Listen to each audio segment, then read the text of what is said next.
Ya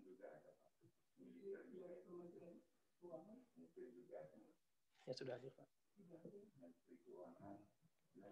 Sudah.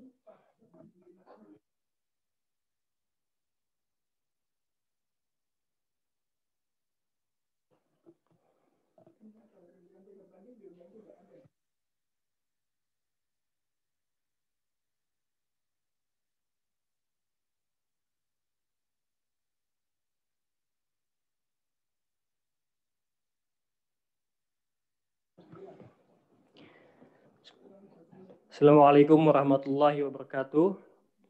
Salam sejahtera untuk kita semua. Om Swastiastu. Yang Mulia Wakil Ketua Mahkamah Agung Republik Indonesia, bidang non-yudisial Bapak Dr. Haji Sunarto, SHMH. Yang terhormat Pelaksana Tugas Sekretaris Mahkamah Agung Republik Indonesia, Bapak Dr. Haji Acon, SHMH. Yang terhormat Bapak Dwi Larso, PhD, Direktur Beasiswa LPDP.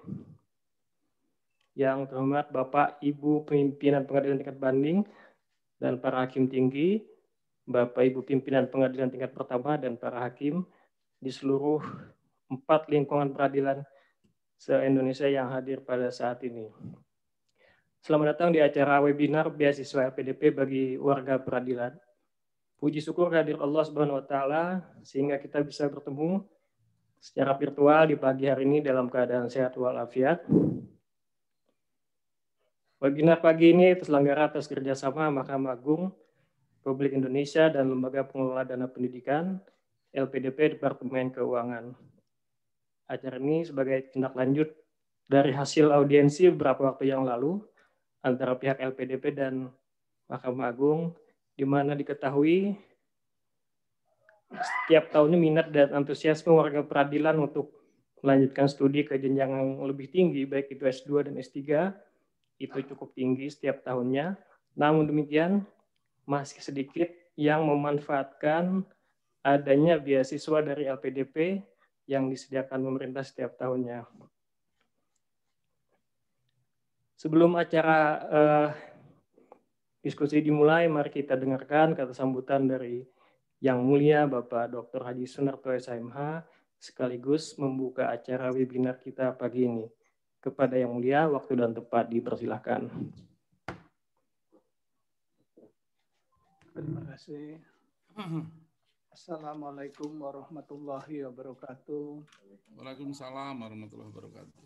Selamat pagi, salam sejahtera untuk kita semua. Yang saya hormatin PLT Sekretaris Mahkamah Agung Bapak Dr. Acon Nur, yang saya hormati Direktur Beasiswa LPDP Bapak Dwi Larso, PhD, yang saya hormati para pimpinan tingkat banding, para pimpinan tingkat pertama, para hakim, para pejabat, dan Bapak Ibu sekalian, saudara-saudari, para peserta webinar ini. Alhamdulillahirrabbilalamin, segala puji syukur kehadirat Allah Subhanahu wa Ta'ala, Tuhan Yang Maha Esa yang telah memberikan karunia kepada kita sehingga pada pagi hari ini kita dapat melaksanakan pembukaan secara virtual acara webinar beasiswa LPDP untuk warga pengadilan yang diselenggarakan atas kerjasama Mahkamah Agung dan Lembaga Pengelola Dana Pendidikan Kementerian Keuangan LPDP Kemenkeu.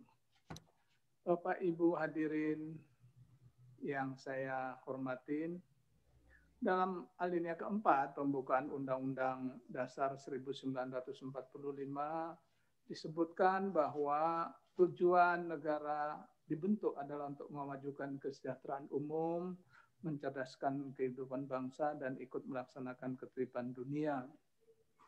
Atas dasar itu, maka setiap instansi yang dibentuk termasuk Mahkamah Agung Republik Indonesia, harus memiliki tujuan untuk mencerdaskan kehidupan bangsa atau memajukan kesejahteraan umum.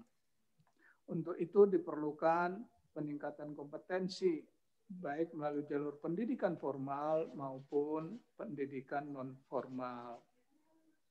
Selain itu, tujuan pendidikan sebagaimana disebutkan dalam pasal 3 Undang-Undang Nomor 20 Tahun 2003 tentang Sistem Pendidikan Nasional adalah agar menjadi manusia yang beriman, yang bertakwa kepada Tuhan Yang Maha Esa, berakhlak mulia, sehat, berilmu, cakap, kreatif, mandiri, dan menjadi warga negara yang demokratis serta bertanggung jawab.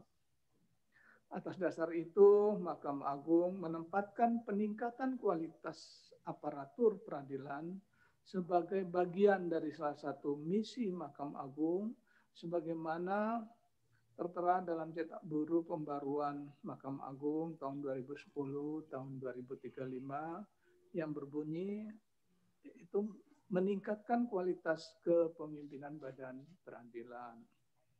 Mahkamah Agung telah memfasilitasi peningkatan kualitas bagi hakim dan aparatur peradilan melalui peran serta dalam pendidikan dan pelatihan yang diselenggarakan oleh Balitbang Diklat Kumdil Mahkamah Agung RI.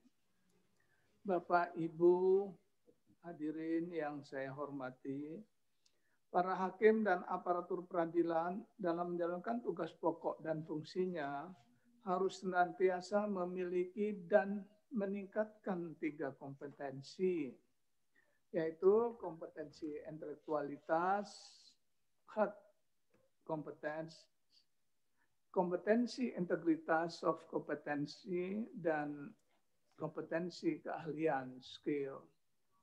Kegiatan webinar bersama LPDP ini yang diselenggarakan pada hari ini merupakan bagian dari upaya untuk meningkatkan intelektualitas. Kegiatan ini bertujuan antara lain yang pertama untuk memberikan informasi dan dorongan bagi warga peradilan yang ingin melanjutkan studi baik di dalam maupun di luar negeri. Kedua, mencari skema kemungkinan kerjasama permanen dan berkelanjutan antara Mahkamah Agung RI dan LPDP dalam program beasiswa pendidikan bagi warga peradilan. Yang ketiga, tentu saja untuk meningkatkan kualitas sumber daya manusia warga peradilan. Bapak, Ibu hadirin yang saya hormati, saat ini Mahkamah Agung telah bekerja sama dengan berbagai lembaga baik pemerintah maupun non-pemerintah di dalam negeri maupun di luar negeri, dan dalam rangka meningkatkan kualitas melalui desain pendidikan dan pelatihan. Di bidang pendidikan dan pelatihan calon hakim misalnya, Mahkamah Agung telah memiliki program PPC terpadu. Kurikulum program PPC terpadu merupakan hasil kerjasama dengan Studi Sentrum Rechtspleging, Pusat Studi dan Administrasi Peradilan Belanda. Selain pendidikan dan pelatihan calon hakim, Mahkamah Agung juga menyelenggarakan pendidikan dan pelatihan hakim berkelanjutan 1. Itu yang dikenal dengan Continuing Judicial Education 1. Pendidikan tersebut diperuntukkan bagi hakim peradilan umum, agama, tata usaha negara, dan peradilan militer dengan masa kerja 1 sampai dengan 5 tahun. Dan pendidikan dan pelatihan hakim berkelanjutan 2. Continuing Judicial Education 2 diperuntukkan bagi hakim, peradilan umum, peradilan agama, peradilan tata usaha negara, dan peradilan militer dengan masa kerja 6 sampai 10 tahun. Untuk meningkatkan kemampuan khusus bagi hakim di bidang tertentu, Mahkamah Agung juga menyelenggarakan pendidikan dan pelatihan sertifikasi bagi hakim sesuai dengan amanat undang-undang atau PERMA, antara lain pendidikan dan pelatihan yang diikuti oleh peserta saat ini. Oleh karenanya, Mahkamah Agung juga menyambut baik upaya kerjasama dalam rangka peningkatan kualitas hakim dan aparatur peradilan bersama Lembaga Pengelola Dana Pendidikan Kementerian Keuangan RI, sebagaimana yang diselenggarakan pada saat ini. Bapak, Ibu hadirin yang saya hormati, Saat ini kita dihadapkan dengan pandemi COVID-19. Di saat yang sama, kita berada di era revolusi industri 4.0. Kedua keadaan tersebut berdampak pada tatanan kehidupan berorganisasi. Termasuk juga berdampak pada dunia pendidikan, dunia peradilan, baik dalam pelaksanaan teknis judisial maupun non-judisial. Salah satu dampak yang dirasakan secara nyata adalah pelaksanaan pendidikan dan pelatihan yang semula dilaksanakan secara konvensional, yaitu tatap muka, sekarang beralih menjadi virtual dengan memanfaatkan teknologi informasi. Oleh sebab itu, pandemi COVID-19 ini dan revolusi industri 4.0 menjadi katalisator yang mendorong kita untuk melakukan akselerasi dan mendorong lebih banyak pemanfaatan teknologi informasi dalam aktivitas pembelajaran jarak jauh. Mahkamah Agung berharap para peserta yang mengikuti webinar ini dapat menambah wawasan dan meningkatkan kualitas pendidikannya melalui program beasiswa yang diselenggarakan oleh LPDP. Bapak, Ibu hadirin yang saya hormati, untuk mengakhiri sambutan ini saya mengutip pesan Nelson Mandela. Beliau mengatakan bahwa education is the most powerful weapon which you can use to change the world. Artinya kurang lebih pendidikan adalah senjata paling hebat yang dapat Anda gunakan untuk mengubah dunia. Pesan bijak Nelson Mandela tersebut terkait dengan urgensi pendidikan bagi kehidupan manusia. Bahkan dalam literatur keagamaan kita dianjurkan untuk terus belajar mulai dari buayan hingga akhir hayat. Atau dikenal dengan semboyan long life education. Oleh karena itu, saya berpesan kepada para hakim dan para aparatur peradilan di seluruh Indonesia, 4 lingkungan peradilan, untuk terus menjadi manusia pembelajar. Demikian sambutan saya ini. Terima kasih atas perhatian Bapak Ibu sekalian.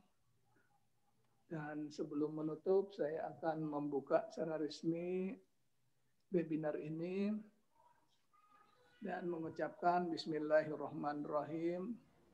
Webinar beasiswa Lembaga Pengelola Dana Pendidikan Kementerian Keuangan RI, LPDP Kemenq, atas kerjasama dengan Mahkamah Agung RI dibuka secara resmi.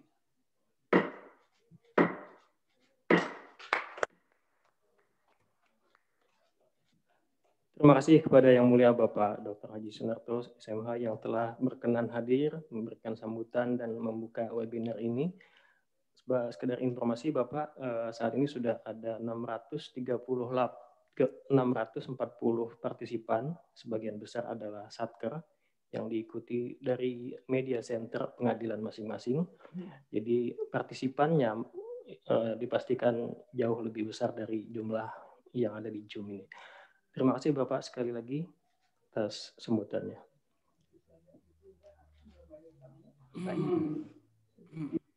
Ya.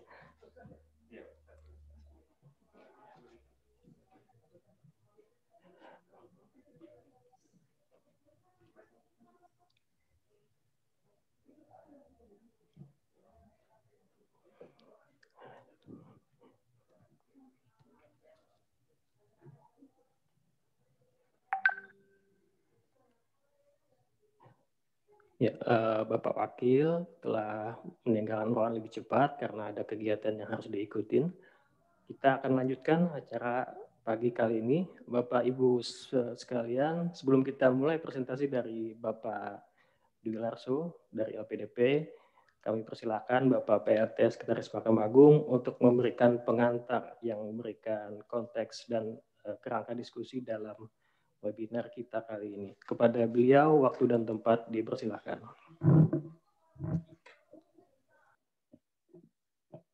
Assalamualaikum warahmatullahi wabarakatuh. Waalaikumsalam. Selamat pagi, salam sejahtera bagi kita semua. Mari kita panjatkan puji syukur kepada Allah Subhanahu wa taala di mana kita diberi kekuatan dan kesehatan sehingga bisa bertatap muka melalui virtual ini dalam rangka membicarakan tentang pelaksanaan kerjasama antara Mahkamah Agung dengan Departemen Keuangan dalam hal ini LPDP, Lembaga Pengelola Dana Pendidikan. Yang saya hormati Ketua Pengadilan Tingkat Banding, tingkat pertama, Hakim Panitera tingkat banding dan tingkat pertama 4 lingkungan peradilan seluruh Indonesia. Khusus yang saya hormati Bapak Dewi Larso, Bapak dan Ibu ada di tengah-tengah kita. Beliau ini alhamdulillah yang memberi dukungan terhadap kerjasama ini. Ada di tengah-tengah kita dari Direktur Beasiswa LPDP di Departemen Keuangan. Hadir di tengah-tengah kita. Bapak dan Ibu yang saya hormati, apa yang disampaikan oleh Wakil Ketua Mahkamah Agung tadi, kerjasama ini harus kita kembangkan dengan LPDP. Kenapa kita PLT Sekretaris Mahkamah Agung mengambil langkah di dalam rangka kerjasama dengan LPDP ini? Karena menurut LPDP, institusi Mahkamah Agung sangat minim menggunakan kesempatan di dalam menggunakan dana beasiswa ini. Berangkat dari itu, PLT Sekretaris Mahkamah Agung mengambil langkah cepat berkoordinasi dengan beliau ini Pak Dwi Larso, Direktur Beasiswa LPDP, untuk berbicara bagaimana strategi ke depan dalam rangka kerjasama ini. Bapak dan Ibu yang saya hormati, satu institusi atau organisasi akan berjalan dengan baik, akan mencapai tujuannya sesuai dengan planning perencanaannya, harus didukung oleh manusia yang berkualitas. Manusia yang berkualitas itu didapatkan dari 2 komponen, dua elemen, yaitu pertama yaitu melalui pendidikan, kedua melalui pelatihan. Hari ini kita kesempatan untuk berbicara dari hati ke hati dari Direktur LPDP ini, bagaimana sumber daya manusia di 4 lingkungan peradilan ini kita akan didik untuk meningkatkan kualitas sumber daya manusia dalam memanage dan memimpin organisasi di seluruh Indonesia. Pak Dewi Larso, sekedar informasi kepada Bapak, bahwa seluruh pengadilan seluruh Indonesia ada 914 pengadilan dengan sekitar 7.100 hakim seluruh Indonesia dan 23.757 pejabat panitera, jurusita, dan sekretariatan di 30 provinsi seluruh Indonesia. Jumlah tenaga ini yang mengelola pengadilan sebanyak 914 pengadilan ini. Oleh sebab itu, Mahkamah Agung berkeinginan keras untuk bekerja sama dengan LPDP untuk meningkatkan sumber daya manusia, baik hakim, panitera, dan pejabat-pejabat lingkungan pengadilan maupun di Mahkamah Agung untuk memimpin pengadilan berjalan dengan baik. Pengadilan akan berjalan dengan baik apabila sumber daya manusia yang mengelola, yang memanage organisasi itu mempunyai kualitas dan profesional. Berangkat dari itu, saya sebagai PLT, PLT Sekretaris bekerja cepat untuk melakukan kerjasama dengan LPDP. Kepada teman-teman seluruh Indonesia, ini merupakan kesempatan yang luar biasa bagi kita, bagi Bapak dan Ibu yang ingin meningkatkan kualitas diri masing-masing melalui kerjasama ini. Oleh sebab itu, saya minta kepada Bapak-Bapak di 4 lingkungan peradilan untuk mendengarkan seksama terhadap penjelasan yang akan disampaikan oleh Direktur Beasiswa sendiri yang menjelaskan bagaimana cara kita di pengadilan untuk bisa mengikuti pendidikan dan beasiswa yang ada pada LPDP ini. Beasiswa ini adalah tingkatannya S2 dan strata 2 dan strata 3. Akan dididik di universitas terbaik, baik di Indonesia maupun di luar negeri. Universitas di dalam negeri maupun di luar negeri. Kesempatan tidak terulang, Bapak dan Ibu. Saya mohon untuk dimanfaatkan bagi Bapak dan Ibu yang memenuhi persyaratan yang akan disampaikan oleh Bapak Dwi Larso.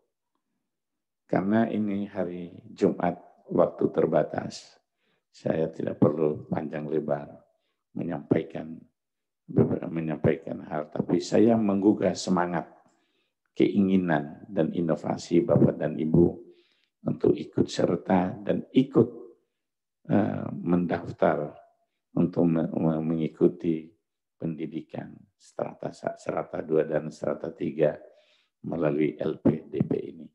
Demikian yang bisa saya sampaikan, akan dijelaskan oleh Pak Direktur nanti.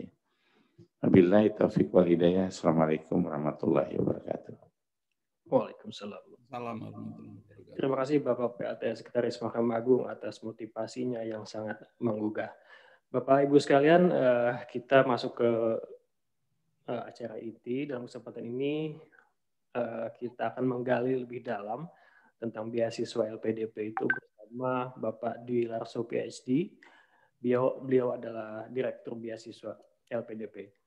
Apa yang dibahas nanti mungkin terkait dengan apa sih LPDP itu, kemudian apa saja jenis beasiswa yang disediakan, kemudian kenapa sampai sekarang sangat sedikit warga peradilan yang mendapatkan beasiswa ini, dan lain sebagainya.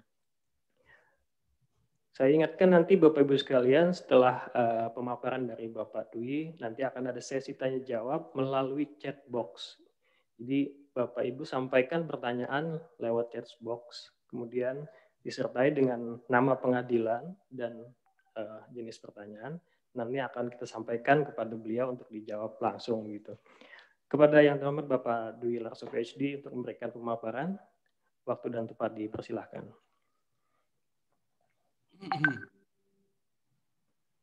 Bismillahirrahmanirrahim. Assalamualaikum warahmatullahi wabarakatuh. Shalom, Om Swastiastu, Namo Buddhaya, salam kebajikan. Salam sejahtera untuk kita semua, salam sehat di tengah pandemi yang semoga segera lewat dan semoga tidak ada gelombang kedua maupun gelombang ketiga. Saya agak deg-degan ini Pak PLT karena di depan kami ada ratusan, semua adalah pengadil Pak PLT. Jadi ketemu satu hakim aja pasti ndredeg ya Pak. Saya belum pernah, alhamdulillah begitu. Sekarang ada ratusan di depan kami para yang mulia, para hakim dari seluruh Indonesia. Tentunya yang pertama kami ingin menyapa, salam kenal, salam persahabatan dengan Wakil Ketua Mahkamah Agung yang mulia Dr. Haji Sunarto SHMH, rupanya beliau dari Sumeneb ya lahirnya. Yang kedua tentunya salam hormat untuk PLT Sekretaris Mahkamah Agung RI, Bapak Dr. Andes Haji Achunur SHMH yang sangat cekatan dan cepat untuk bergerak dan menghubungi kami, dan kami siap dukung semaksimal mungkin. Tentunya yang hadir terdiri atas Ketua Pengadilan Tingkat Banding tingkat pertama, dan saya tadi lihat laporannya di chat dari seluruh Indonesia. Yang terakhir pas saya lihat itu kebetulan dari Dilmil 210 dari Semarang ya, kota kelahiran saya. Ibu-ibu, bapak, jadi pas sekali, jadi nangkep di mata dari kawan dari Semarang. Saya akan terangkan cepat saja. Saya bawa tim dari LPDP. Nanti kalau ada tanya jawab yang lebih detail, kami lebih suka sehingga seluruh permasalahan bisa kita pecahkan.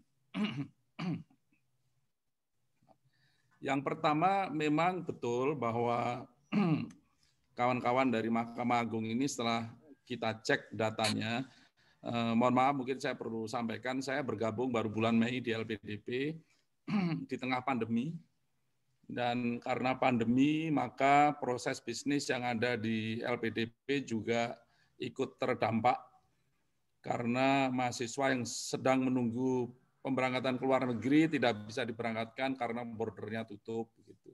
Ada yang bisa defer ke semester depan, tahun depan, ada yang bisa pindah ke online, asal diizinkan oleh universitasnya, ada yang kira-kira ya menunda sampai situasi aman. Kemudian rekrutmen pun terimpak karena beberapa proses bisnis rekrutmen yang kita punya sebelumnya itu mengandalkan face-to-face interaksi, seperti wawancara, ujian semacam TPA, begitu itu kita lakukan berkerumun, kemudian ada sesi wawancara face to face. Nah, kami tentunya sepakat dengan Yang Mulia Wakil Ketua MA bahwa pendidikan ini sangat-sangat penting, dan kami juga meyakinkan ke kawan-kawan bahwa komitmen pemerintah terhadap LPDP, terhadap pengembangan SDM ini tidak berhenti dan tidak berkurang walaupun ada pandemi COVID-19. Jadi LPDP memang dituntut, menurut saya menuntut diri untuk terus melakukan proses pengembangan SDM ini walaupun di tengah pandemi. Sehingga selama yang saya tahu dari Mei sampai sekarang kami melakukan perubahan proses bisnis yang berbasis pada kondisi COVID, protokol kesehatan, beberapa interview kita lakukan lewat daring, kemudian beberapa syarat kita sederhanakan sehingga tidak perlu lagi katakanlah ketemu face to face begitu. Nah, kemudian juga kita di akhir bulan September kemarin meluncurkan program yang memang bisa kita luncurkan di tengah pandemi. Program yang sangat terbatas. Yang pertama adalah untuk mendukung pendidik, karena pendidik ini kita anggap prioritas dan memang sebagian besar dilakukannya pendidikannya di dalam negeri, sehingga kita masih bisa lakukan itu. Yang kedua adalah golongan yang kita sebut golongan dokter spesialis, terutama di tengah pandemi kita mendukung Kemenkes untuk melakukan pengembangan SDM, terutama dokter spesialis, dan memang sebagian besar ada di dalam negeri sehingga kita bisa lakukan. Yang satu lagi program kecil yang namanya PTUD, perguruan tinggi peringkat utama dunia, di mana putra-putri terbaik bangsa ini pitching atau mencari sekolah terbaik di dunia yang listnya hanya ada 15, dan ini program kecil. Tujuannya agar mereka yang sudah mencari program ini dari bertahun-tahun lalu tidak demotivasi gara-gara pandemi dan kita menutup peluang itu. Sehingga peluang itu kita buka, tapi yang bisa berangkat tahun depan karena kita tidak bisa memberangkatkan tahun ini ke luar negeri ya, kecuali di akhir-akhir tahun nanti kalau bordernya sudah mulai dibuka. Itu yang kita lakukan selama 2020. Nah, kebetulan beberapa saat yang lalu Pak PLT Sekretaris MA kontak dengan kita dan waktunya sangat tepat karena kita sedang merancang untuk yang 2021. Sehingga kawan-kawan ini saya pikir nanti akan masuk di Kalau cepat itu pemberangkatannya mulai 2021 dan kami bahagia sekali bahwa kami bisa bertemu dengan rekan-rekan semua hari ini sehingga kami bisa menangkap kira-kira kebutuhannya apa, universitas yang dituju itu kira-kira apa, sehingga nanti kita bisa nilai apakah itu high quality atau apa memang sekolah yang bagus begitu. Termasuk kalau ada kendala-kendala spesifik Pak PLT, karena kami paham di daerah-daerah terpencil begitu di mana teman-teman ini bertugas, tentunya ada spesifikasi yang rasanya tidak bisa kita samaratakan dengan yang ada di Jawa maupun Sumatera. Nah, concern-concern itu mungkin bisa disampaikan sehingga kami bisa melakukan adjustment untuk menatap 2021. Nah, kami memang mencari data dan saya baru gabung Mei dan ternyata data yang kami dapat selama ini yang dari kelompok Mahkamah Agung begitu, itu hanya ada 2 penerima beasiswa. Nah, ini sebenarnya kalau saya berpikir positif ya mungkin karena saya orang baru juga, mungkin karena tidak kenal maka tidak sayang begitu Pak PLT dan kawan-kawan semua. Nah, sehingga dengan perkenalan kami dengan kawan-kawan MA, mulai dari Pak PLT, sekretaris, sampai nanti kita perdalam lagi, harapan kami tentunya akan makin banyak kawan-kawan dari kalangan MA yang bisa memanfaatkan beasiswa ini. Karena untuk kita sampaikan juga bahwa sebenarnya beasiswa LPDP ini terbuka untuk seluruh anak bangsa. Nanti akan disampaikan di sini, tapi sekilas dulu sebelum PowerPoint-nya. Jadi kami itu satu mengutamakan afirmasi. Yang golongan pertama, afirmasi itu adalah berdasar 3 hal. 1, defabel. Yang kedua adalah daerah afirmasi, itu biasanya Indonesia Timur, dan daerah-daerah kantong-kantong di tengah maupun barat yang memang tertinggal, terdepan maupun terluar, itu kita masukkan daerah afirmasi. Yang ketiga adalah yang mohon maaf mungkin masuk di area prasejahtera. Itu kita berikan keberpihakan. Ini pun ada tantangan besar karena kami beberapa bulan lalu sudah menyisir seluruh area di timur Indonesia, Papua, Papua Barat, NTT, NTB, Maluku, Maluku Utara, termasuk beberapa kawan-kawan dari Sulawesi. Memang ada masalah yang mungkin mudah dipecahkan, ada masalah yang memang memerlukan inovasi maupun kreativitas agar mereka betul-betul mendapatkan keberpihakan. Yang ini akan kita lakukan di 2021. Nah, yang golongan kedua ini prioritas juga. Jadi kira-kira yang afirmasi itu kira-kira angkanya adalah sekitar 40%, tapi angka ini bukan kuota, angka ini berdasarkan dari data tahun-tahun lalu. Yang golongan kedua adalah golongan yang kita sebut golongan targeted atau memang sasaran. Ini adalah LPDP memberikan keperpihakan bagi kawan-kawan yang sekarang sedang mengabdi untuk negeri ini melalui berbagai lembaga, kementerian, TNI, Polri. Dan disinilah sebenarnya kawan-kawan dari MA ini bisa memanfaatkan jalur ini karena jalur ini adalah termasuk jalur targeted, jalur prioritas. Bersama di sini tentunya ada TNI, Polri, kementerian, lembaga lain, dan juga golongan yang kita sebut Kemenkes yang dokter spesialis kesehatan maupun pendidik yang lewat Kemendikbud. Ini teman-teman bisa memanfaatkan jalur ini dan ini sudah ada sejak dulu. Jadi saya juga agak ingin tertantang begitu ya. Kok selama ini hanya 2 begitu yang bisa kita tangkap dari kawan-kawan di MA. Nah, ini ke depan harapan kami kita bisa makin kenal dan makin tahu rasanya saya optimis akan makin banyak kawan-kawan dari MA bisa memanfaatkan ini. Dan tujuan kami LPDP pure bahwa kami mendukung program pemerintah ingin memanfaatkan dana yang diamanahkan lewat LPDP sepenuhnya semaksimal mungkin untuk pengembangan SDM dan memberikan dampak yang maksimal untuk bangsa ini. Beberapa hari lalu kami punya acara dengan Ibu Menteri Keuangan dan juga Menko dari Menko PMK, juga Mendikbud, dan memang beberapa arahan yang kami tangkap ya jangan pernah puas dengan hasil yang disebut output. katakanlah kita sudah mencetak, mengirimkan master berapa ribu, dokter berapa ribu, harus lebih dari itu. Yang kita harapkan adalah outcome atau impact kepada bangsa ini, apakah itu menggerakkan ekonomi, apakah meningkatkan kualitas peradilan di Indonesia, apakah meningkatkan kualitas pendidikan di Indonesia. Itu menurut saya yang lebih menantang bagi kami. Ini yang amanah dari negara yang semoga kita bisa lakukan sebaik-baiknya tentunya. Itu pengantar dari kami. Yang golongan ketiga, tadi baru 2 ya. Afirmasi kira-kira 40%, yang targeted itu kira-kira juga 40%, malah lebih besar daripada yang afirmasi karena kadang-kadang hambatan tertentu yang mendaftar dari afirmasi ini terbatas sehingga angkanya di bawah dari golongan yang sasaran atau targeted. Yang golongan ketiga adalah golongan yang umum. Nah, umum ini memberikan kesempatan kepada seluruh anak bangsa untuk highly kompetitif di area-area yang memang terbaik di dunia, kemudian ada program-program unggulan, siapapun boleh mendaftar. Ya, jadi kalau kawan-kawan sebagai PNS itu sebenarnya punya banyak jalur.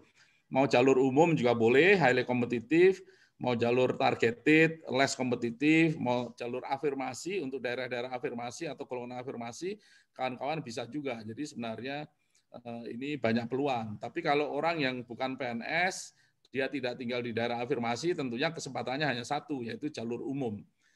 Nah, jalur umum ini kira-kira datanya hanya 20% atau kurang dari 20% setiap tahunnya. Ini tujuannya adalah untuk mengirimkan putra-putri terbaik ke sekolah-sekolah terbaik di dunia, sehingga kita bisa head to head dengan kawan-kawan kita, bersaing dengan kawan-kawan secara global di luar negeri. Jadi kita bisa menengadahkan kepala di antara kawan-kawan dari negara maju yang lain. Ini presentasi sekilas, karena biasanya kalau presentasi, kalau Ibu Bapak menangkap gambar itu kan lebih cepat begitu ya, jadi saya akan cepat saja. Berikutnya saya dibantu oleh Mas Dira. LPDP yang kami direksinya ini hanya menjalankan tugas yang diberikan oleh Dewan Penyantun. Secara strategis arahannya diberikan oleh Dewan Penyantun yang terdiri atas 9 menteri, ada 2 Menko, ada 7 menteri lainnya yang kira-kira mungkin dulu ditetapkan karena sangat terkait dengan pengembangan SDM. LPDP hanya punya 3 fungsi. Dana yang disimpan di LPDP, dana abadi, itu harus tetap abadi untuk generasi berikutnya, dan juga agar setiap dana yang dikeluarkan oleh negara ini tidak langsung habis di tahun itu, sehingga kita punya namanya dana abadi, dimanfaatkan untuk generasi ke generasi. Nah, dana abadi ini tentunya harus diinvestasikan, dikembangkan agar kita bisa memanfaatkan hasilnya. Jadi yang bisa kita manfaatkan oleh LPDP hanya hasilnya. Hasilnya itu dipakai untuk 2, yang satu riset, ini kira-kira angkanya 20% dari seluruh dana, kemudian yang beasiswa ini angkanya 80% dari seluruh dana. Berikutnya Mas Dira. Nah, ini penting dipahami. Dana yang terkumpul sebagai dana abadi di LPDP sampai sejauh ini ada 51,12, dan kami optimis by the end of this year, di akhir tahun ini, angka ini semoga bisa mencapai angka 60T. Di tengah pandemi, saya ingin menggarisbawahi komitmen pemerintah untuk meningkatkan dana abadi ini tetap tinggi. Nah, ini kadang misleading kalau kita munculkan 51,12T sebagai dana abadi ini, misleading kadang-kadang kita dianggap setiap tahun kita punya dana 51T. Padahal yang kita manfaatkan hanya yield-nya dari hasil investasi terhadap dana ini. Berikutnya. Ini sudah kita sampaikan. Nah, ini komitmen pemerintah sampai Juli sampai 51, akhir tahun insya Allah kita bisa meningkat di angka sekitar 60T.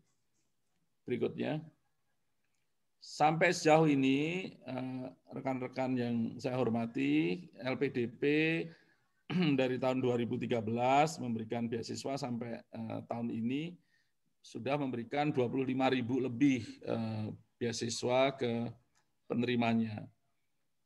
Nah, yang sudah lulus itu data terakhir per kemarin, ini data per bulan Agustus, maaf, Per kemarin sudah ada 12.000 lebih alumni kita yang tersebar dari Merauke sampai Sabang, ya, tersebar di seluruh pelosok.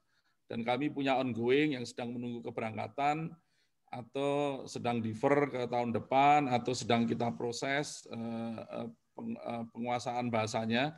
Jadi untuk diketahui, untuk program afirmasi kami memberikan mereka penguatan bahasa bagi yang bahasanya masih kurang.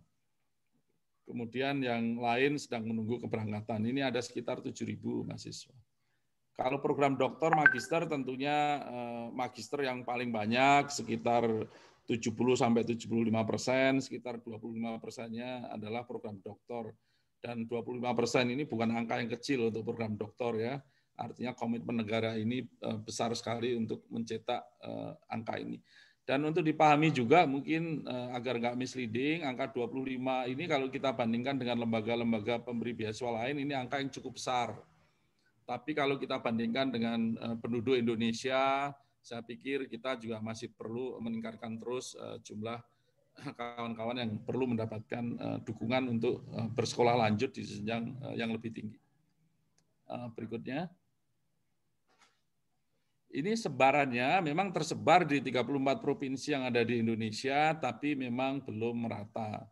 Ini tantangan kami dan kami sudah mulai mencoba menjawab, dan saya optimis ke depan akan makin banyak dari Indonesia bagian timur maupun daerah-daerah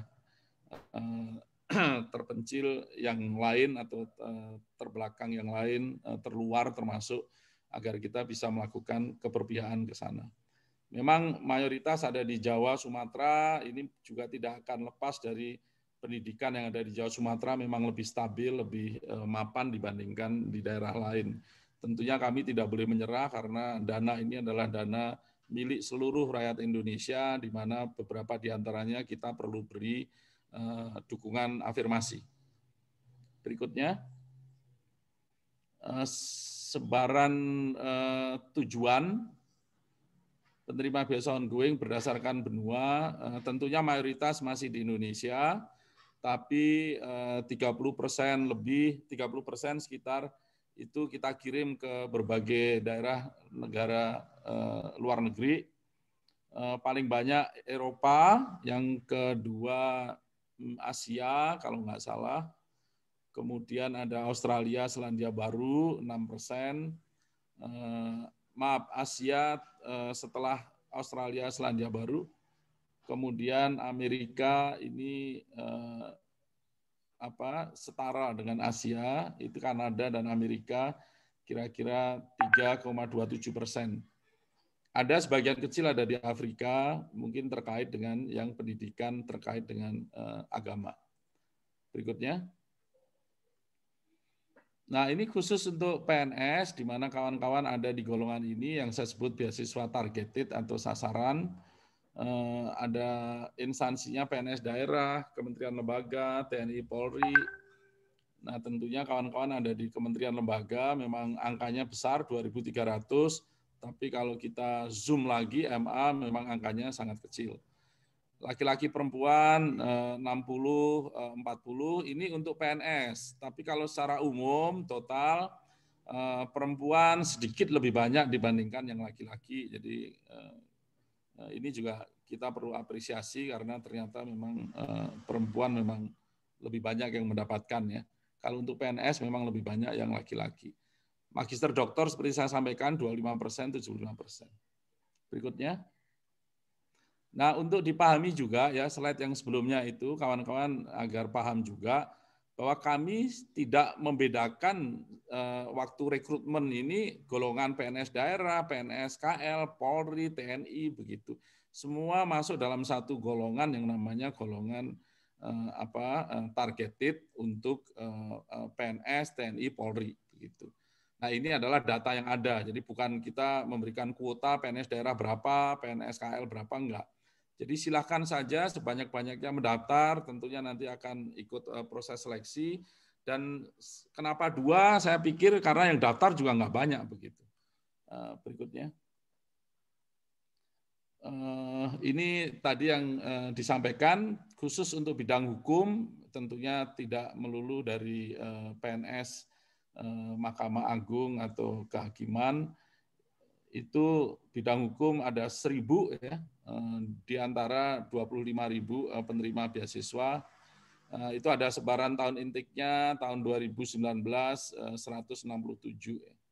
Luar negeri ada 58. Nah, ini menariknya untuk bidang hukum kebanyakan memang kawan-kawan ini pergi ke luar negeri dibandingkan studi lanjut di dalam negeri.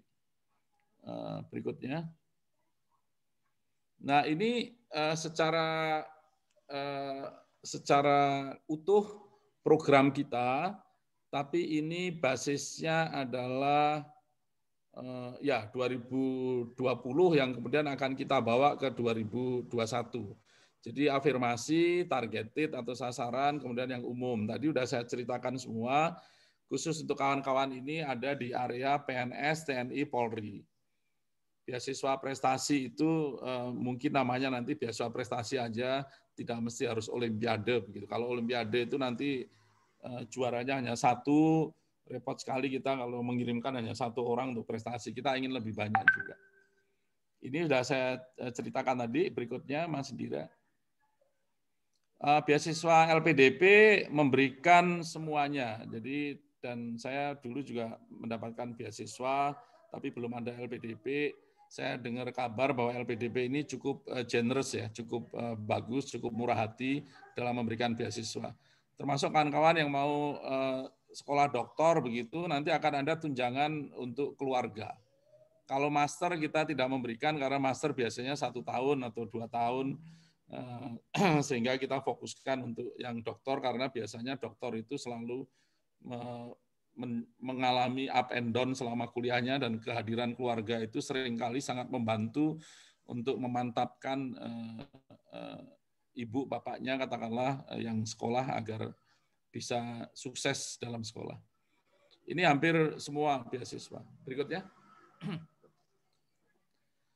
Ini khusus kita dalami lagi untuk yang PNS, TNI, Polri, ini kawan-kawan ada di area ini. Ini syaratnya kawan-kawan perlu pahami, ini syarat di 2019 ya, rekan-rekan dari 2019, 2020, termasuk 2021 kita masih bisa poles sana-sini ya. Kami sedang merancang juga, ini bagian dari meminta masukan kalau ada masukan nanti. Tentunya ada syarat bahasa, ini baik dalam negeri, luar negeri, akan ada syarat bahasa. Memang kalau yang dalam negeri lebih rendah daripada luar negeri. Kenapa ini penting? Karena dunia kita rasanya sudah makin mengglobal, jadi kemampuan bahasa ini bagian dari networking, bagian dari yang tadi disebut yang mulia Wakil Ketua MA, bahwa pendidikan ini adalah seumur hidup, jadi akan banyak manfaatnya kalau kita punya kemampuan memahami bahasa Inggris. IPK minimal untuk yang magister 3, doktoral 3,25. Ini seringkali terkait karena teman-teman yang keluar negeri akan diminta syarat itu. Usia ini yang kritikal PNS secara umum adalah 37 tahun untuk yang magister, untuk yang doktor syaratnya 42 tahun. Untuk yang guru dosen itu 47 tahun, untuk magister guru dosen 42 tahun.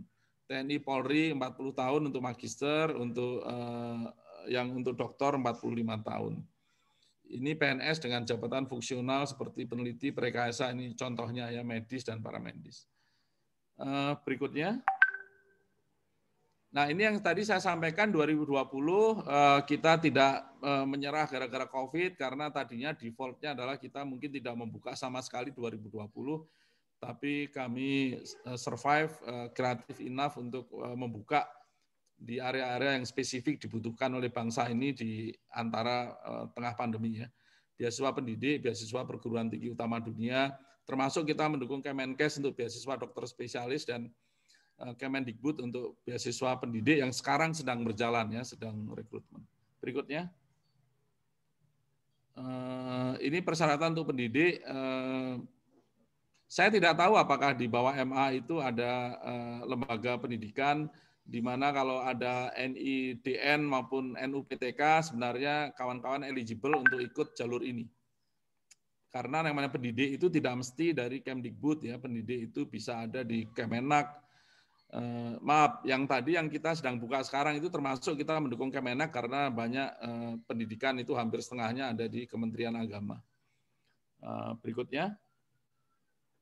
Beasiswa perguruan tinggi tadi sudah saya sampaikan untuk putra-putri terbaik bangsa, untuk sekolah di perguruan tinggi utama dunia yang hanya ada 15 universitas agar Indonesia ini bisa head to head dengan negara maju. Karena dulu Bu Sri Mulyani waktu menjadi Menteri Keuangan sebelumnya, begitu kalau ketemu Menteri Keuangan dari negara lain, mereka sombong, kita menyekolahkan ke universitas terbaik di dunia, begitu. Sementara Indonesia waktu itu mungkin sangat terbatas atau tidak ada sama sekali, atau 2 yang ada di Kementerian Keuangan, sehingga kita ingin bersaing di tingkat global, kita mengirimkan juga di perguruan tinggi utama dunia. Berikutnya. Ini yang disebut perguruan tinggi utama dunia, ada di Eropa, di Inggris, di Amerika. Berikutnya. Tapi di luar ini ada ratusan universitas yang masuk kategori terbuka untuk umum, ya. Termasuk untuk PNS itu universitasnya sangat luas, ya, sangat luas. Tidak hanya ini. Berikutnya. Ini untuk yang ini lewat aja karena tidak relevan, ya. Saya pikir itu sekilas, dan tentunya kami akan mencoba menjawab kalau ada concern, kalau ada masukan silakan. Kami juga dalam tahap untuk selalu mereview daftar universitas kami, terutama yang ada di luar negeri. Kalau di dalam negeri kita dibantu oleh BANPT karena mereka meranking ABC atau unggul baik sekali dan baik gitu. Dan kalau untuk luar negeri tentunya kalau ada masukan, Pak, untuk pendidikan hakim itu bagus Pak di sini. Kemudian Anda berikan buktinya, kita evaluasi dan kemudian kita bisa tetapkan masuk ke dalam daftar perguruan tinggi untuk kawan-kawan ke depan. Saya pikir itu saja Pak PLT Sekretaris presentasi kami, dan kami membuka kesempatan tentunya batasnya sebelum sholat Jumat begitu ya. Kami sudah luangkan waktu memang spesial sampai selesai. Kalau ada pertanyaan, di luar itu pun Pak PLT kami juga membuka komunikasi lebih lanjut ya, baik melalui Pak PLT maupun kawan-kawan langsung. Saya sangat open untuk kalau ada pertanyaan untuk bisa kita jawab, karena saya ingin mendobrak, kalau tidak kenal maka tidak sayang, dan kalau sayang harapannya makin banyak dari MA bisa memanfaatkan dana ini. Dan ini memang dana milik kita semua Pak PLT, jadi kami ingin teman-teman juga bisa memanfaatkan. Saya yakin betul lembaga peradilan itu soko guru dari bangsa ini Pak PLT. Katanya langit boleh runtuh Pak, tapi hukum harus tetap tegak berdiri. Demikian dari kami, terima kasih. Assalamualaikum warahmatullahi wabarakatuh. Waalaikumsalam warahmatullahi wabarakatuh. Terima kasih Bapak Dwi Larso atas paparannya. Ini sangat banyak pertanyaan yang masuk ke kami Pak. Sangat banyak ini, ratusan mungkin. Jadi mungkin akan saya bacakan Pak ya, masing-masing 2 pertanyaan untuk kemudian dijawab langsung nanti. Pertanyaan pertama Pak dari Danang Utario PN Pekalongan. Ingin bertanya komponen beasiswa S3 yang diperoleh untuk dalam negeri atau luar negeri apa saja. Kemudian apakah diperlukan persyaratan izin dari atasan langsung pada saat mendaftar atau setelah diterima. Kemudian yang kedua, dari Pengadilan Militer 3 Jayapura, Pak Uci. Mohon izin apakah ada beasiswa LPDP yang syarat usianya maksimal 45 tahun. Karena rata-rata yang saya cari beasiswa maksimal 40 tahun. Semoga ada sehingga masih punya kesempatan 3 tahun lagi. Nah ini banyak pertanyaan terkait usia Pak rata-rata. Jadi apakah bisa dijelaskan lebih lanjut? Silakan Bapak. Baik, terima kasih. Mas Dira bisa ditayangkan yang masalah usia ini memang kritikal. Mas Dira bisa bantu tayangkan. Mas Dira juga bisa jam in ya, karena seringkali kalau masalah teknis, kawan-kawan kami di LPDP lebih paham dan sudah lebih lama dari saya di LPDP, begitu. Usia kalau saat ini yang kita berlaku sekarang, tentunya kita akan review lagi ke depan. Kawan-kawan untuk PNS, untuk yang magister batasnya 37 tahun, untuk yang doktor 42 tahun. Ini sementara yang ada sekarang. Jadi kalau ada masukan nanti secara kelembagaan Pak PLT kami membuka diri juga kalau ada masukan ya, tentunya kalau lewat lembaga institusi resmi Mahkamah Agung ke LPDP, tentunya kami akan perhatikan, kami akan bahas. Dan untuk diketahui juga, kadang-kadang ini juga tidak mudah menaikkan maupun menurunkan begitu.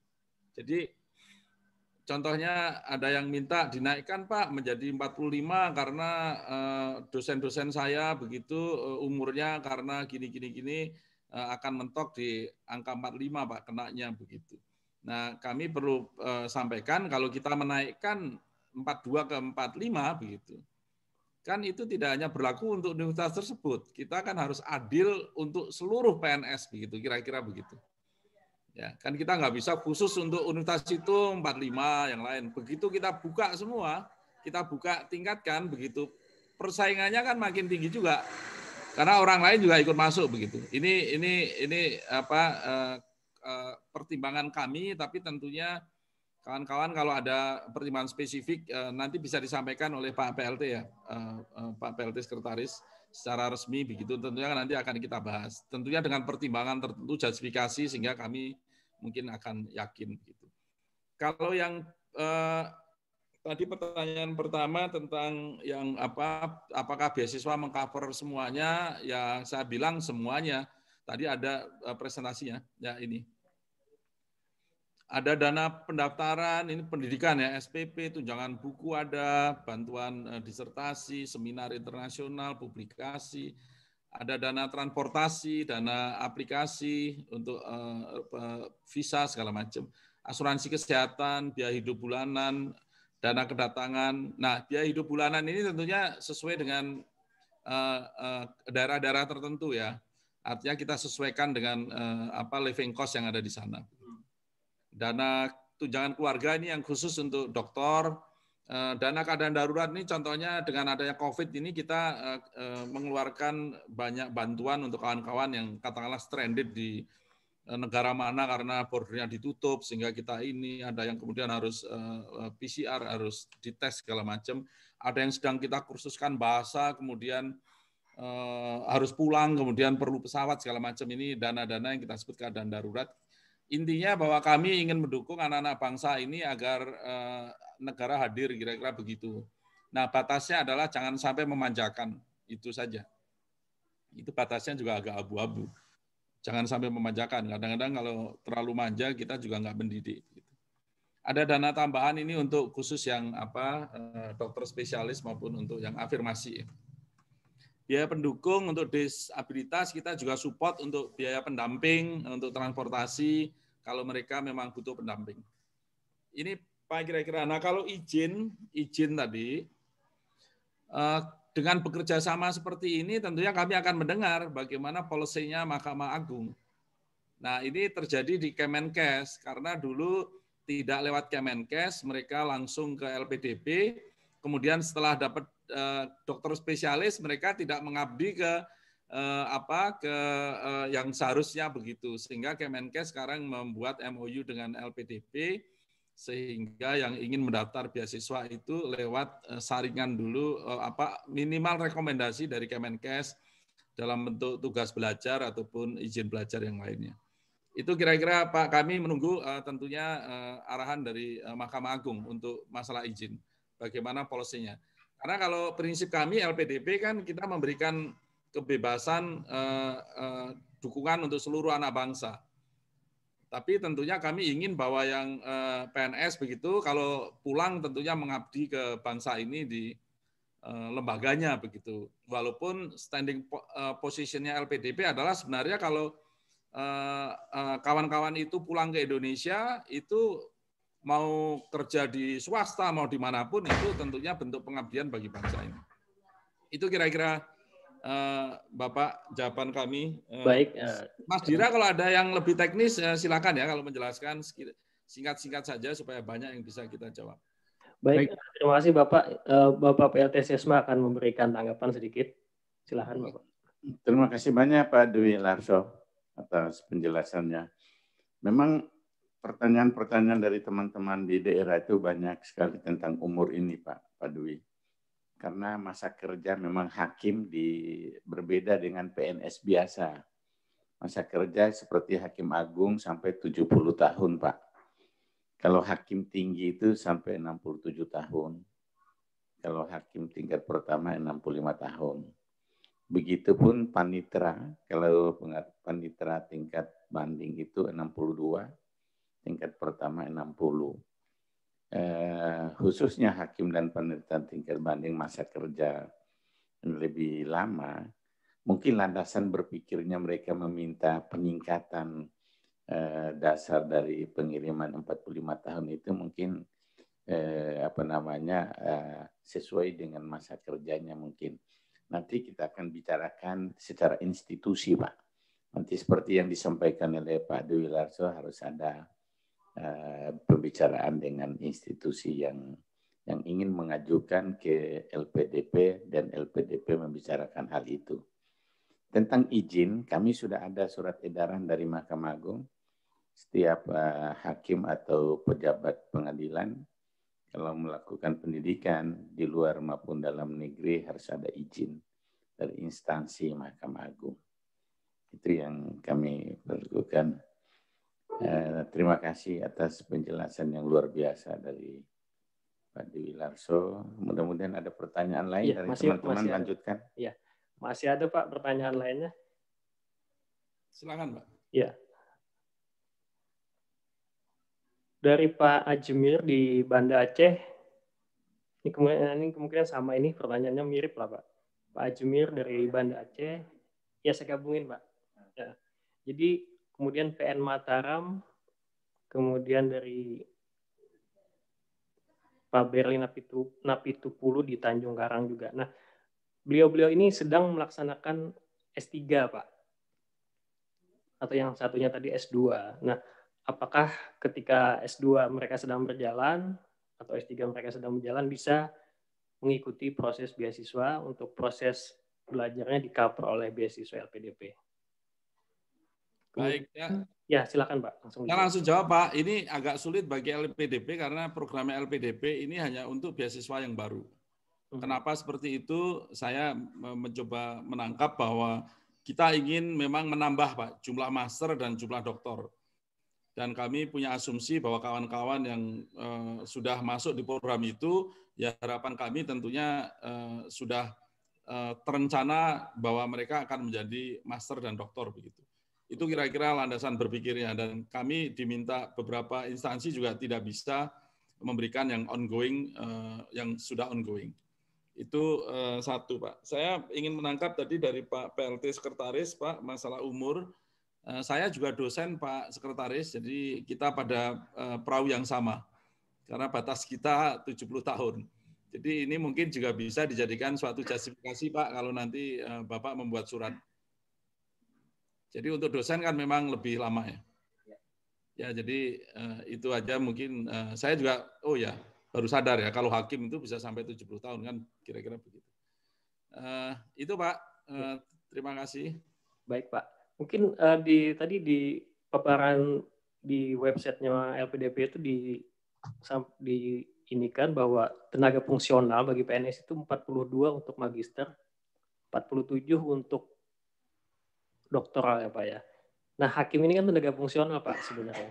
Jadi apakah hakim dan tenaga teknis lainnya seperti panitera di pengadilan itu masuk kategori ini? Yang usianya 42 untuk magister, kemudian yang 47 tahun untuk doktoralnya gitu.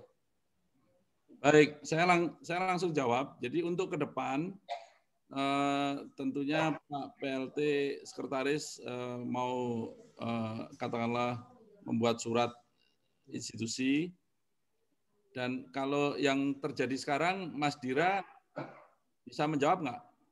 Baik Pak, izin Pak Dwi menambahkan, memang saat ini jabatan fungsional yang diberikan batas usia 42 tahun untuk magister itu hanya terbatas pada peneliti, perekayasa, medis, paramedis, guru, dan dosen, begitu Pak. Jadi memang kondisinya saat ini belum untuk jabatan fungsional di luar yang disebutkan ini Pak. Tapi mungkin dari MA nanti bisa, sebagai Pak sampaikan tadi, bisa menyampaikan surat ya Pak ya, mengenai batas usia tersebut sehingga bisa jadi pertimbangan bagi LPDP ke depannya. Tapi untuk saat ini memang hanya terbatas pada jabatan fungsional yang disebutkan di persyaratan. Ini yang saya ceritakan, kita bagusnya Pak PLT Sekretaris menghubungi kita sangat awal, sehingga kita bisa siapkan semoga semuanya berjalan mulus untuk 2021, Pak PLT. Koreksi sedikit Pak, bahwa hakim ini berdasarkan Undang-Undang Nomor 5 2014 itu pejabat negara dia Pak, bukan pejabat fungsional. Oke. Kalau hakim ya, mungkin diperlakukan mungkin berbeda dia dengan pejabat yang lain di Mahkamah Agung. Ya, yang tadi dibilang pejabat fungsional, saya ralat dia ada pejabat negara dia sekarang. Ya. Terima kasih. Artinya kan di kami sendiri akan harus kita sesuaikan Pak ya. Maka itu ini kalau tidak kenal maka tidak sayang Pak. Jadi akan kelewat terus kalau nanti Bapak mengusulkan info-info yang spesifik dengan Mahkamah Agung, tentunya kami akan sesuaikan Pak masalah persyaratan ini. Ini saya berani menyatakan karena ini memang berani kita tulis 2019 Pak, karena kita memang sedang mengolah untuk 2021. Terima kasih Pak. Baik, kita lanjutkan Pak. Ada pertanyaan dari PN Belopa, Pak Wahyu Hidayat. Saya sudah pernah diterima sebagai AWRD LPDP pada batch 4 tahun 2016 untuk keberangkatan 2018. Namun akhir 2017 saya diterima sebagai calon hakim di Mahkamah Agung, sehingga tidak sempat memulai program S2 karena harus mengikuti program diklat. Apakah status AWRD saya masih terdaftar? Gitu. Nah, kemudian yang pertanyaan yang agak mirip juga dari PT Manado, Pak Julianus. Kalau sudah pernah 2 kali ikut seleksi beasiswa LPDP dan tidak lulus di tahap seleksi substantif, apakah masih eligible untuk mendaftar? Ya, terima kasih Pak. Ini langsung Mas Dira ini. Silakan Mas.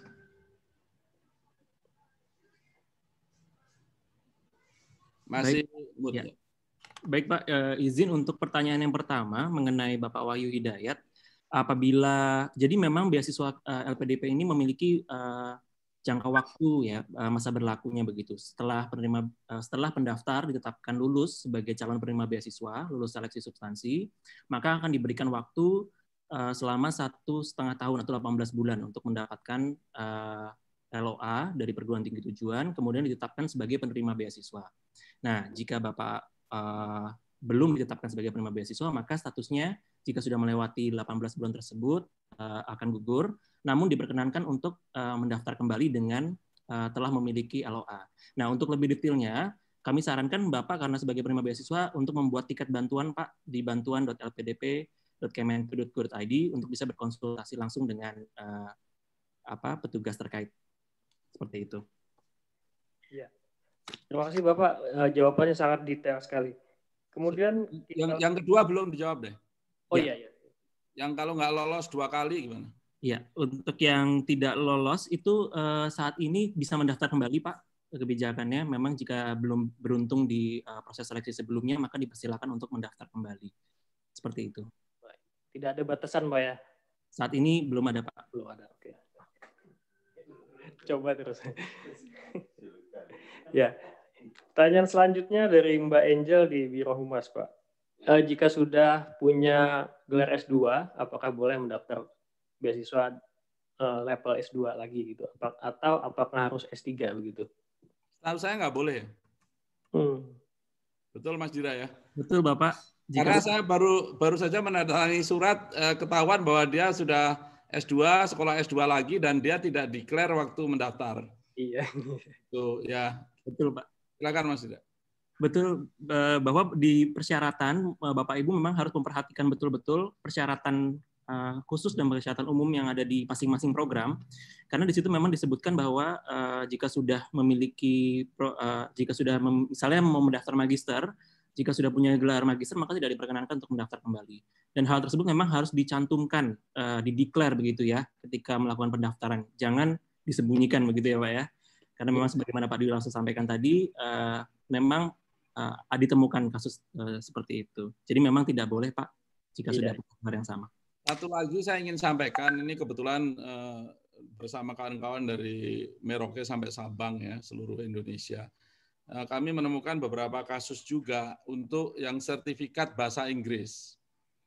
Kan sekarang mungkin banyak ya lembaga-lembaga baik resmi maupun nggak resmi begitu menawarkan tes-tes bahasa Inggris begitu. Dan kami menemukan ada yang kita anggap palsu karena kita cek ke lembaga resminya dia nggak terdaftar di situ segala macam. Dan anaknya merasa bahwa dia mendaftar, bayar segala macam, dapat sertifikat. Saya nggak tahu apakah dia ikut tes apa enggak kan, saya belum sampai jauh itu. Mohon hati-hati kalau untuk sertifikat bahasa Inggris karena kami cek ke sumbernya, jadi tidak mungkin bolong begitu. Dan kemudian ya teman-teman paham karena di dunia peradilan ya, kami punya aturan kalau seperti itu akan kena blacklist seumur hidup gitu ya, karena ini masalah honesty ya, masalah kejujuran.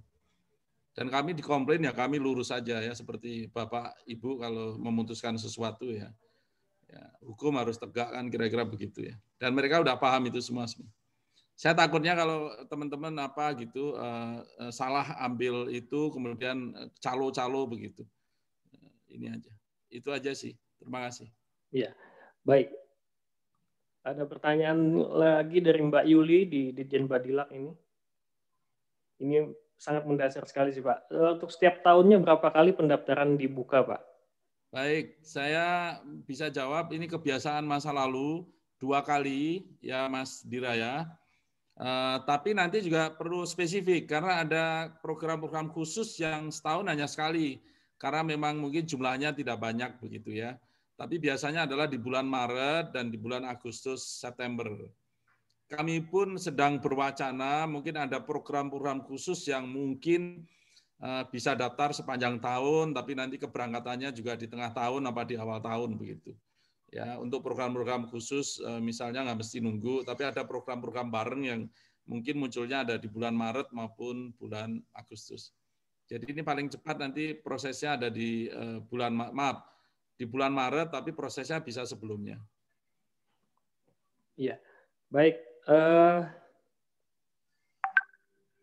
Dari Pak Abdul Mustafa di PA Pasuruan, Pak. Apakah untuk penelitian program doktoral S3 bisa mengajukan beasiswa melalui LPDP? Ya, jadi tadi meskipun tadi S3-nya nggak boleh, tapi disertasinya boleh nggak Pak? Karena saya pernah juga baca kalau nggak salah dulu di websitenya ada beasiswa disertasi dan beasiswa tesis. Ini daerah abu-abu. Dulu memang ada sampai katakanlah tahun 2019 kan 2020 kita karena pandemi kita stop itu. Kita stop semuanya kecuali yang beberapa. Nah di 2021 ini ada wacana. Wacananya adalah beasiswa itu secara khusus tidak ada tapi dialihkan menjadi beasiswa riset yang kemudian bisa dimanfaatkan oleh teman-teman yang sedang menyelesaikan doktor. Ini sedang kita olah, jadi nanti mungkin tunggu pengumumannya aja. Jadi kita ingin mendukung atas arahan Ibu Menteri dan Mas Menteri, Menteri Keuangan dan Menteri Pendidikan dan Kebudayaan begitu. Jadi kita harus meningkatkan kualitas atau outcome. Jadi outcome dari pendidikan ini kan sebenarnya kalau arahnya ke riset, ya dia menjadi sesuatu yang berguna, mungkin menjadi suatu industri baru. Kalau di hukum tentunya mungkin hukum untuk startup apa segala macam begitu. Kalau riset tentunya menghasilkan publikasinya mungkin Q1 atau Q2. Nah itu yang akan kita dorong ke depan. Jadi tidak melulu untuk menyelesaikan disertasi begitu, tapi lebih untuk mendorong ke arah yang lebih bermanfaat. Tunggu aja kalau memang bisa dimanfaatkan kawan-kawan untuk disertasi teman-teman bisa dimanfaatkan. Hanya nanti tuntutan outputnya aja mungkin yang berbeda. Mungkin Anda harus dituntut untuk Q1 atau Q2 gitu ya untuk publikasi. Atau kalau arahnya praktis ya nanti bisa mendapatkan paten atau risetnya menjadi prototipe yang kemudian bisa diterapkan untuk industri. Ini kalau arahnya ke industri. Demikian, Pak. Ya, baik. Terima kasih, Pak. Jadi masih ada harapan buat teman-teman yang sudah ngambil S2 ataupun S3 untuk bisa dapat beasiswa, Pak ya. Masih ada harapan begitu. Untuk yang disertasi ya. Iya, baik. Kemudian dari Pak Tulus di PN Pasar Wajo, Pak. Untuk beasiswa afirmasi, apakah itu ditujukan untuk person yang berasal dari wilayah afirmasi atau bisakah person yang sedang bekerja di wilayah afirmasi? Nah ini tipikal hakim Pak, begini Pak. Jadi kita mungkin 10 tahun pertama itu ditugaskan di pelosok gitu. 10 tahun pertama mungkin begitu Pak. Jadi apakah itu termasuk afirmasi gitu. Jadi ini Mas Dira yang bisa jawab karena memang ini sangat spesifik. Saya juga baru menangkap di Papua itu tantangannya berbeda, ya Papua Barat, di tempat lain berbeda. Tapi secara umum bagaimana Mas Dira? Ini kelihatannya kan basisnya domisili ya. Silakan. Betul Bapak. Jadi memang tidak dilihat dari tempat pengabdiannya Pak. Jadi dilihatnya untuk beasiswa daerah afirmasi adalah daerah asal yang bersangkutan. Itu nanti dibuktikan dari bahwa dia memang SD-nya, SMP-nya, SMA-nya memang ada di daerah yang disebut daerah afirmasi tersebut. Bukan tinggalnya aja, bukan domisilinya. Domisilinya Pak, tapi nanti ada pembuktian dokumen-dokumennya Pak di persyaratannya begitu. Jadi memang ada persyaratannya. Tapi untuk yang pertanyaan tadi, apabila hanya pengabdian, itu memang belum masuk kriteria beasiswa daerah afirmasi. Mungkin bisa masuk beasiswa PNS TNI Polri saja. Ya. Oke. Baik. Tapi kalau saya KTP-nya ada di daerah afirmasi, KTP saya dari SOE gitu misalnya.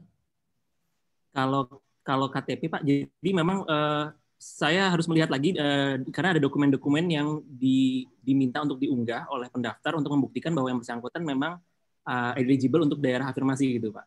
Nah itu kalau tidak salah di periode-periode sebelumnya itu salah satunya ada pembuktian bahwa SD-nya, SMP-nya, SMA-nya itu dari daerah sana begitu. Itu hanya di antara persyaratannya. Ada persyaratan. Ini memang teman-teman beberapa daerah kan memang ada kekhasan tertentu ya. Di Papua, di apa itu kan ada permintaan juga saya sebutlah putra daerah atau apa karena kan masalah sosial politik segala macam. Begitu kira-kira Pak. Ya. Baik, kita lanjutkan ya Pak. Dari PN Banyuwangi, selain hakim, apakah pejabat atau fungsional lainnya seperti panitraks di kesekretariatan, kemudian di Mahkamah Agung itu juga ada peneliti Pak, ada penerjemah segala macam, itu bisa mendaftar. Yang bisa Pak. Selama PNS bisa Pak. Ya Mas Dira ya, bisa. Ya. Betul Pak, betul. Ya. Kemudian untuk dari Dilmil Balikpapan untuk pengambilan jurusan, Pak, untuk pengambilan jurusan itu apakah harus linear dengan enggak linear Pak. Dan sebelumnya apakah atau harus sama dengan di mana dia bekerja sekarang gitu? Dari LPDP tidak menuntut linearitas, jadi kita bebas karena bagi kami Anda kalau tidak linear itu nilai tambahnya juga tinggi ya. Tapi kalau ada yang memang menuntut linear karena ahli di bidang tertentu ya be it, artinya kita boleh aja. Tinggal policy dari institusi aja. Apakah kalau nggak linear mungkin nggak boleh naik pangkat atau apa itu kan institusi yang punya. Tapi dari LPDP kita bebaskan, Pak. Baik. Jadi terkait pemilihan judul dan jurusan itu dibebaskan kepada peserta ya Pak ya? Betul Pak. Nah untuk dipahami teman-teman karena ini terkait dengan biasanya kalau di dalam negeri itu perguruan tingginya akreditasinya harus A, prodinya akreditasinya harus A. Begitu ya Mas Dira ya. Nah kalau yang luar negeri karena akreditasinya kan macam-macam, maka kami membuat list. Di dalam negeri pun akhirnya membuat list yang sampai sejauh ini, tapi 2021 mungkin kita akan berbasis pada BAN PT saja. Ini yang sedang kita rancang di dalam. Yang luar negeri tentunya kita akan punya list. Nah, list ini yang sedang kita kerjakan untuk persiapan 2021. List prodi maupun list universitas. Baik. Kalau di dalam negeri bisa dicontohkan Pak, universitas apa yang bisa di-handle oleh LPDP? Banyak sekali Pak, karena universitas kita yang dapat akreditasi A itu sekarang ya hampir semua PTN akreditasi ya, saya bisa sebut mungkin sekitar 100-an lebih Pak. 100-an lebih. Ya, universitas yang negeri dan swasta Pak. Kita boleh sekolah di swasta juga. Baik. Jadi sangat luas sekali Pak ya kesempatannya gitu. Nah, di dalam universitas yang A tadi kan banyak program studi yang A juga. Jadi program studinya pasti lebih daripada ratusan tadi. Ya. Kalau mau di dalam negeri silakan bagi yang ingin menambah wawasan belajar di luar negeri. Siapa tahu mau belajar dari Supreme Court-nya Amerika yang sekarang mungkin lagi deg-degan menunggu Pilpres di sana. Baik. Ada pertanyaan selanjutnya Pak dari Pak Wahyu Sudrajat nih. Ini dari Badan Pengawasan. Beliau ini hakim dulu 2 tahun yang lalu, hakim di PN Magelang. Pernah sempat dapat beasiswa LPDP juga untuk S3 di UGM gitu. Cuman nggak jadi. Persoalannya begini Pak, LPDP menuntut untuk harus tugas belajar gitu. Sementara beliau itu bisanya itu izin belajar. Dengan pertimbangan begini, kalau tugas belajar katanya tunjangan hakimnya pasti nggak dapat gitu. Sementara beasiswa yang didapat dari LPDP itu tidak sebesar tunjangan yang didapat dari tunjangan jabatannya begitu. Nah mungkin ini juga tipikal persoalan yang terjadi di kita ya Pak ya, di pengadilan ya, selain tadi masalah tempat tinggal. Ya Pak. Ya. Kelihatannya tidak hanya di pengadilan deh, di PNS lain juga begitu ya. Oh iya. Kalau kita masih tugas belajar ya Mas Dira. Betul Pak. Mas Dira. Betul Pak, masih tugas belajar karena memang sebagian kementerian memang mewajibkan tugas belajar untuk beasiswa Pak. Jadi memang mekanisme full pembebasan dari kegiatan kerja, karena itu juga kan kita tidak memperbolehkan penerima beasiswa bekerja Pak, kecuali memang berkaitan dengan bidang studinya. Jadi memang diharapkan full untuk tugas belajar. Seperti itu Pak. Baik, terima kasih Mas Dira. Tadi muncul di itu PN Pacitan hadir. Istri saya dari Pacitan, jadi saya ingat. Iya. Silakan Pak. Tadi dari Mas Agus nih di PN mana ini? Untuk mendapatkan beasiswa LPDP, apakah kita harus sudah diterima di kampus yang dituju, ataukah kita diproses wawancara LPDP dulu? Gitu. Jadi yang mana yang duluan Pak? Daftar ke universitas dulu apa? Baik, ini mudah nih. Ini bisa 2 jalur. Anda daftar dulu, kalau sudah lolos seleksi, wawancara segala macam, maka Anda dianggap eligible untuk menerima. Kemudian Anda diberi waktu sampai 18 bulan tadi untuk mendapatkan letter of acceptance dari universitasnya. Ya insya Allah dapat, kemudian Anda siap diberangkatkan begitu. Nah kalau nggak dapat ya lewat 18 bulan ya Anda kembali lagi ke titik nol ya, keluar dari program ini. Ada jalur yang Anda punya letter of acceptance dulu.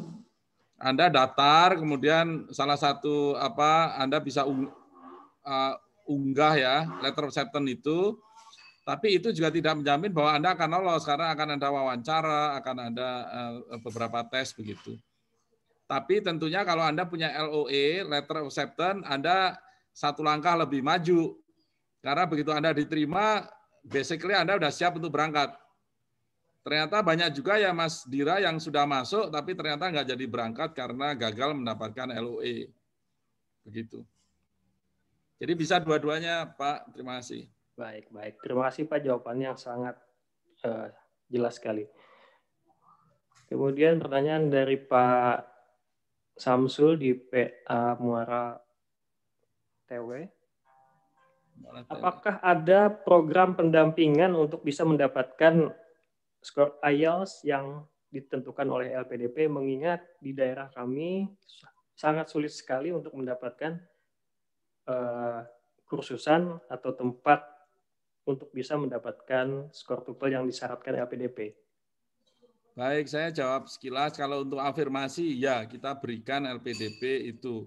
Tapi itu pun secara teknis juga agak sulit bagi teman-teman yang ada di daerah-daerah katakanlah terpencil.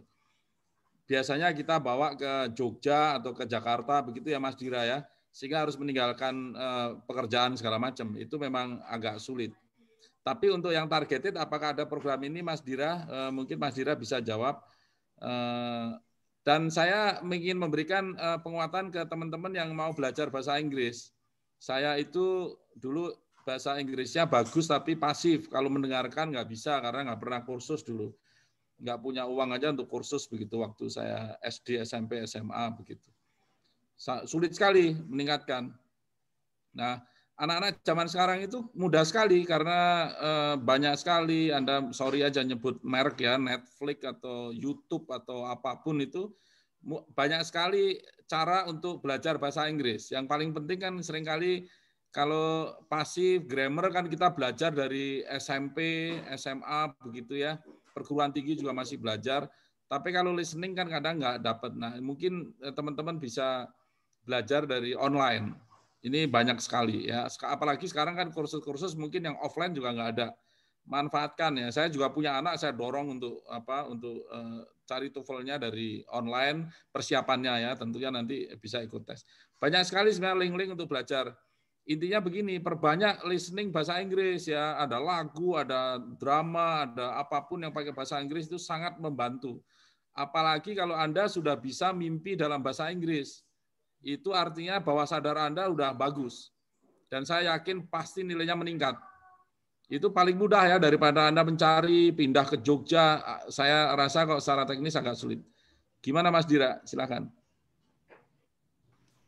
Sebetulnya sudah sesuai Pak tadi yang Bapak jelaskan bahwa memang hanya untuk program afirmasi ya Pak ya, untuk pembekalan atau pengayaan bahasa ini. Jadi untuk yang targeted sector kita tidak memberikan pengayaan bahasa. Jadi memang diskresinya itu pada persyaratan-persyaratan lainnya, tapi tidak pada pengayaan bahasanya begitu. Sebagian yang saya tahu sebagian kementerian atau pemerintah provinsi atau pemerintah daerah itu memang akhirnya menyiapkan pegawai-pegawainya yang ingin apply beasiswa gitu dari segi bahasa Inggrisnya sehingga mereka siap gitu untuk bisa mendaftar beasiswa. Mungkin itu juga bisa juga diinisiasi gitu oleh masing-masing kementerian lembaga gitu untuk menyiapkan kemampuan bahasa Inggris dari pegawainya yang ingin mendaftar beasiswa begitu Pak. Mungkin. Tapi kalau untuk saat ini memang targeted sector LPDP tidak berikan pengayaan bahasa. Baik. Ya itu betul tuh. Beberapa saat lalu PPSDM, ESDM juga akan membuat kursus bahasa Inggris untuk mereka ya. Karena itu juga penting untuk mereka ya, meningkatkan kemampuan bahasa Inggris sampai titik tertentu ya. Mungkin nggak mesti harus fasih castisus bahasa Inggris begitu ya, tapi sampai level tertentu memang itu diperlukan juga untuk institusi. Silakan Mas. Baik. Terima kasih Bapak atas penjelasannya yang sangat detail. Ini ada pertanyaan untuk Bapak Sesma Pak. Jadi pertama ini terkait dengan izin belajar yang lebih dari 50 km itu Pak. Tuh. Kemudian yang kedua dari PA Siak Sri Indapura, apakah tunjangan jabatan dipotong katanya jika tugas belajar? Tunjangan jabatan dipotong jika tugas belajar.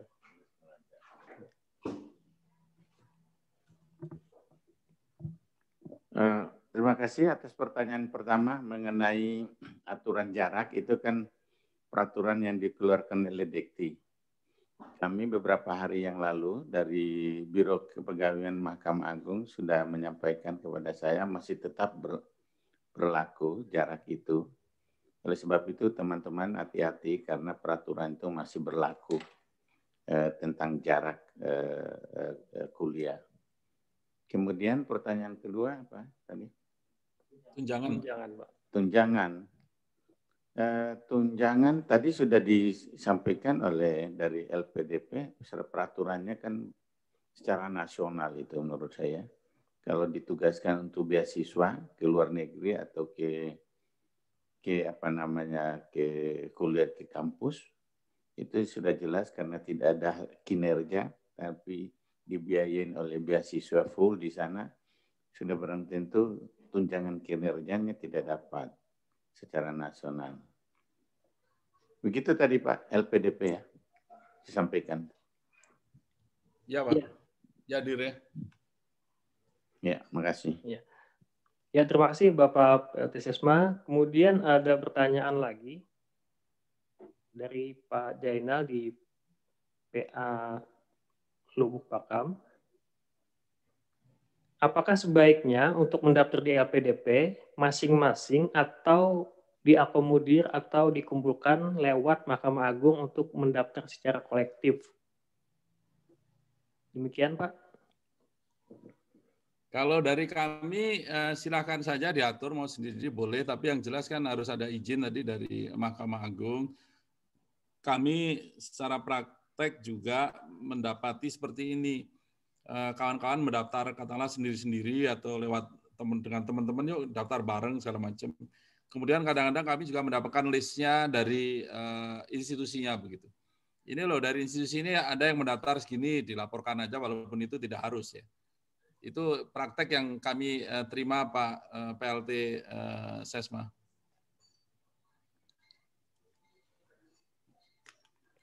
Baik, ada lagi mungkin dari Pak Abu, ada pertanyaan Pak Abu? Kayaknya semua pertanyaan sudah bisa dijawab dengan ini oleh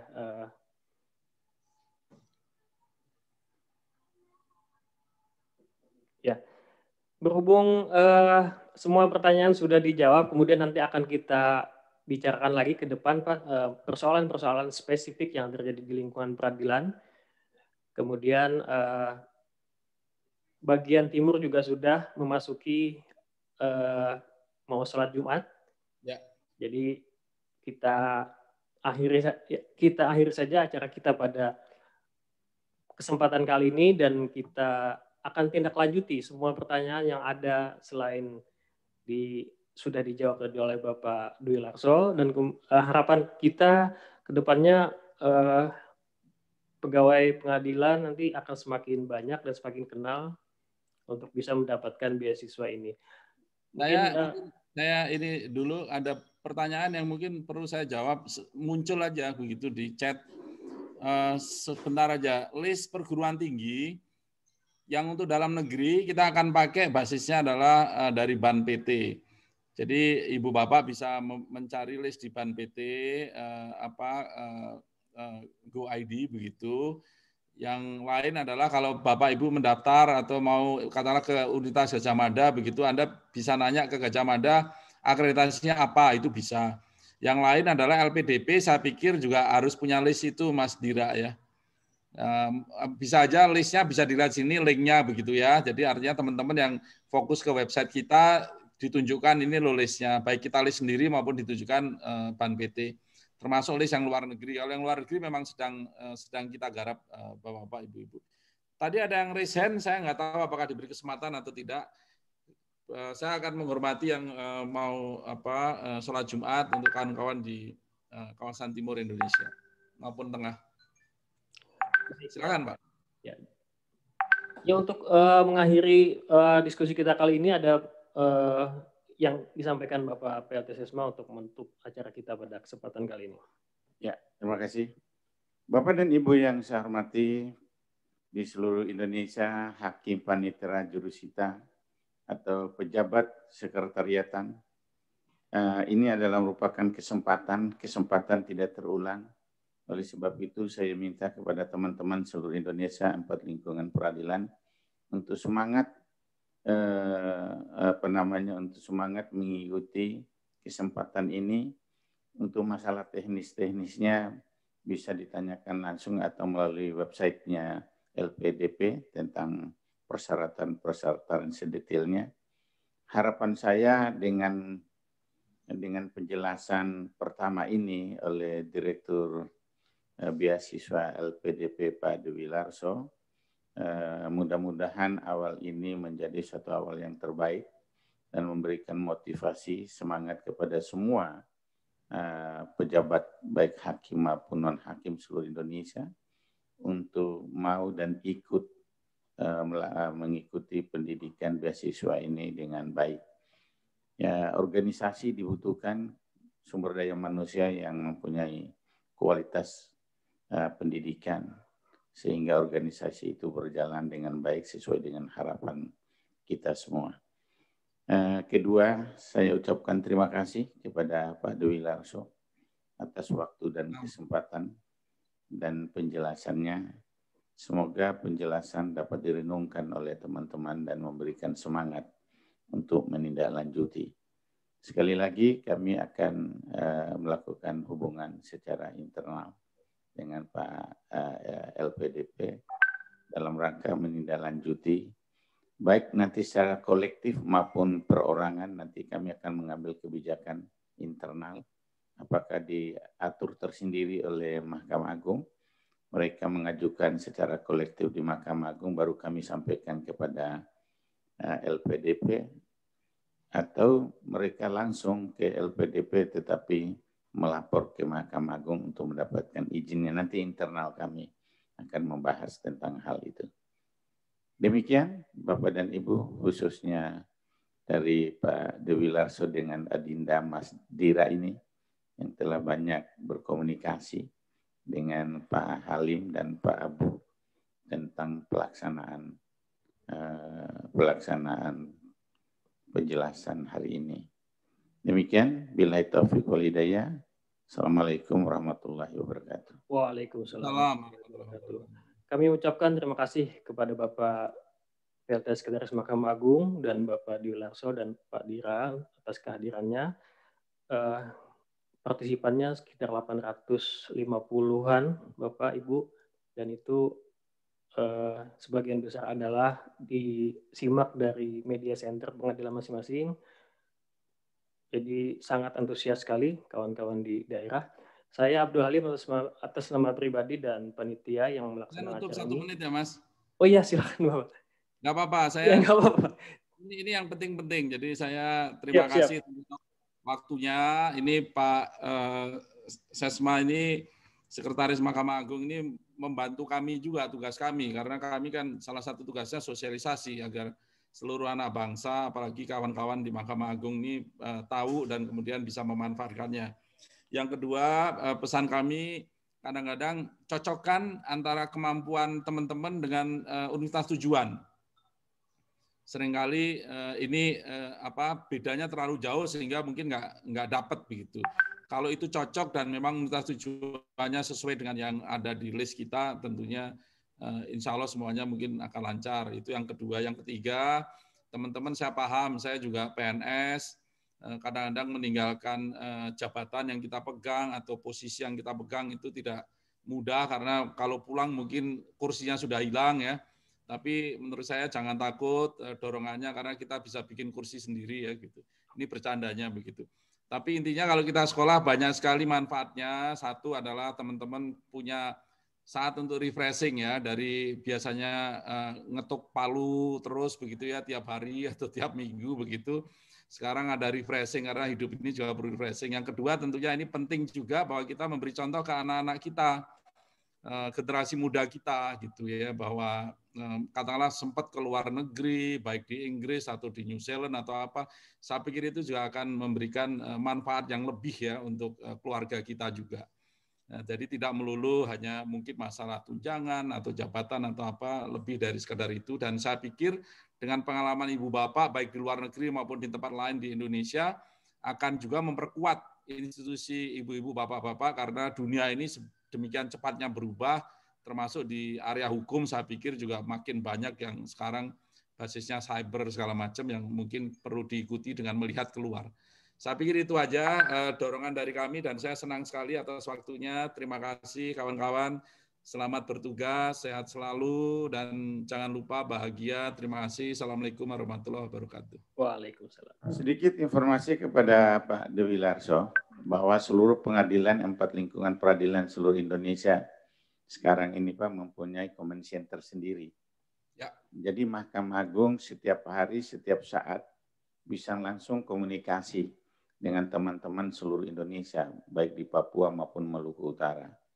Karena sudah diseragamkan seluruh Indonesia, diwajibkan untuk membuat command center, karena Mahkamah Agung mendadak untuk memberikan informasi, untuk menyamakan persepsi seluruh Indonesia dengan cepat, memberikan arahan dan pemberitahuan informasi yang sangat penting. Oleh sebab itu, sekedar informasi LPDP bahwa tidak ada lagi pengadilan yang tidak punya command center seluruh Indonesia, dan pada satu saat tertentu bisa dihubungi secara langsung dengan tatap muka melalui virtual. Ini yang kami lakukan di Mahkamah Agung. Kemudian informasi kedua, kami juga pelayanan kepada masyarakat melalui e-court. Bukan hanya melalui litigasi, juga persidangan sudah melalui teknologi informasi. Begitu majunya Mahkamah Agung sekarang Pak, tapi Mahkamah Agung tidak diekspor keluar karena wartawan atau itu hanya masalah-masalah yang sifatnya menarik, tapi ya kalau membangun kurang. Ya. Oleh sebab itu saya informasikan dalam waktu pandemi ini semua berubah pelayanan secara teknologi informasi. Ya. Demikian yang bisa kami sampaikan. Baik Pak Sesma. Baik Bapak Ibu sekalian, saya atas nama pribadi mohon maaf kalau ada penyampaian banyak kekurangan. Marilah kita akhiri acara ini dengan bacaan hamdalah. Assalamualaikum warahmatullahi wabarakatuh. Waalaikumsalam warahmatullahi wabarakatuh. Terima kasih kawan-kawan. Terima kasih Bapak. Pak Sesma, terima kasih kawan-kawan semua. Take care. Mohon izin leave. Mas Dira, makasih Mas Dira. Terima kasih Pak Dira. Terima kasih Bapak Ibu semuanya.